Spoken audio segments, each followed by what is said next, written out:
Open your music app right now and look at what you played this week. Be honest. How much of it is new?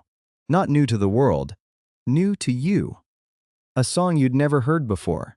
An artist you couldn't have named last month.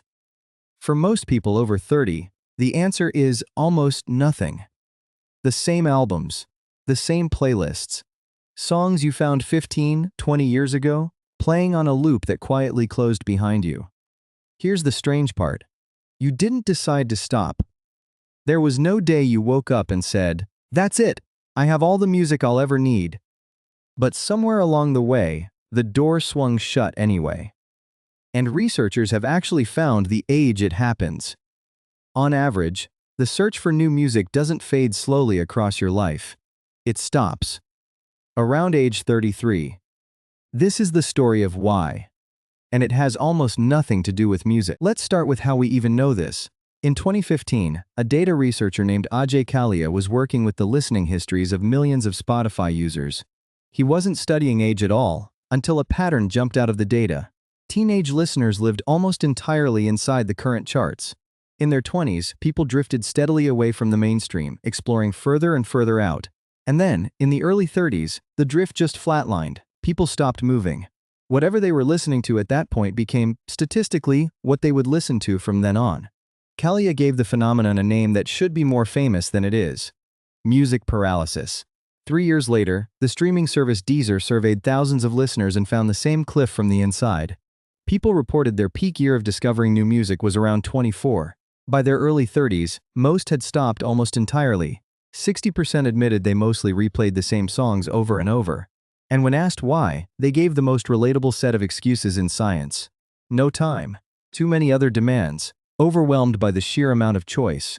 But here's what makes this interesting. Those excuses explain why you'd discover less. They don't explain what the data actually shows. That around your early 30s, the door doesn't narrow. It locks. And you already know when they were. To unfand your just call it about the reminiscence bump. When researchers, older adults feel fits that name them movies, the answers don't riven events that matter most alive. They pile up, relatively age 10 to 25. Music from that window got your, in a way nothing before or after ever quite manages. In 2018, an economist analyzed Spotify data to find exactly when yours, and the result was almost absurdly precise, formed. For men, the songs that stay with us for life are, on average, the ones we heard yours around age 14. For women, around 13. 14. Whatever was playing when you were 14 didn't just pass through you. It got written into the foundations, and there's a biological reason for that. The teenage brain is running hotter than it ever will again. It's flooded with hormones, hypersensitive to reward, and dopamine responses to new pleasures fire harder in adolescence than at any other stage of life. A song hitting a 15-year-old brain lands with a force it will simply never have at 40. The same chords, the same drop, chemically louder. But the chemistry is only half of it. Because of what else is happening at 14. You're building a self. Think about what music actually did for you as a teenager. It wasn't background noise, it was a badge. The bands you loved told the world which tribe you belonged to. The posters on your wall, the shirt you wore, the songs you put on a playlist for someone you liked. That was you, under construction, using other people's sound to figure out who you were. Psychologists have found music consistently ranks among the strongest identity markers young people have.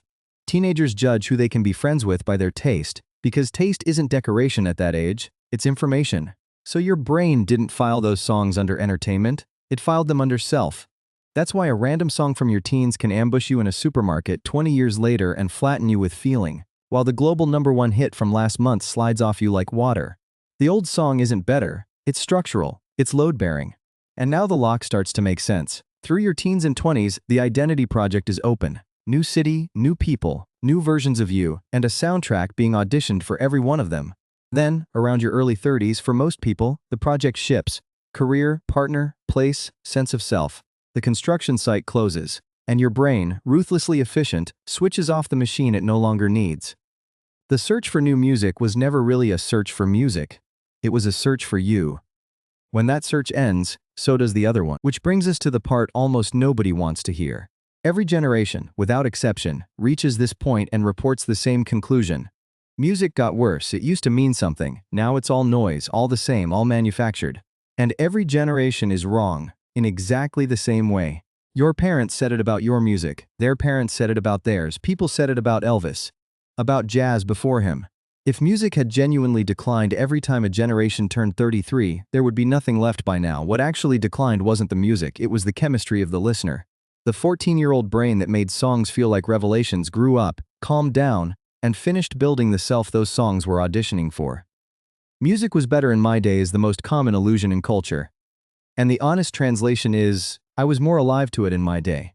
To be fair, there's real debate about the modern edges of this. Researchers have documented rising sameness in chart pop, and streaming algorithms genuinely do feed you more of what you already like, wrapping your frozen taste in a comfortable loop. The lock is real, and the software helps hold it shut. But the key finding survives every caveat. The door closes from the inside, so here's the question that actually matters. If music froze when your identity finished, what else froze with it? The food you order, the places you go, the opinions you hold, the people you think you are. Music paralysis is just the version of the lock we can measure, because streaming platforms wrote the timestamps down. The same mechanism is running quietly through the rest of your life. The self-declared finished. The search function switched off. The same songs on repeat, in more ways than one. But remember the mechanism, because it's also the way out. Those songs from when you were 14 feel magical partly because of simple repetition. Psychologists call it the mere exposure effect. You loved those songs because you heard them 50 times. Nothing new gets 50 chances anymore. It gets 15 seconds and a skip. So the fix isn't taste, it's policy. Give a new album 3 full listens before you're allowed a verdict. Not one. Let a friend or a teenager put one song a week in front of you. Sit with something from a genre you'd never claim. The first listen will do nothing. That's not the music failing. That's your brain, no longer 14, needing the repetitions it used to get for free. Do that, and something strange happens. The song starts to open, and a part of you that finished building years ago starts renovating. Your favorite song of all time was probably decided before you could drive.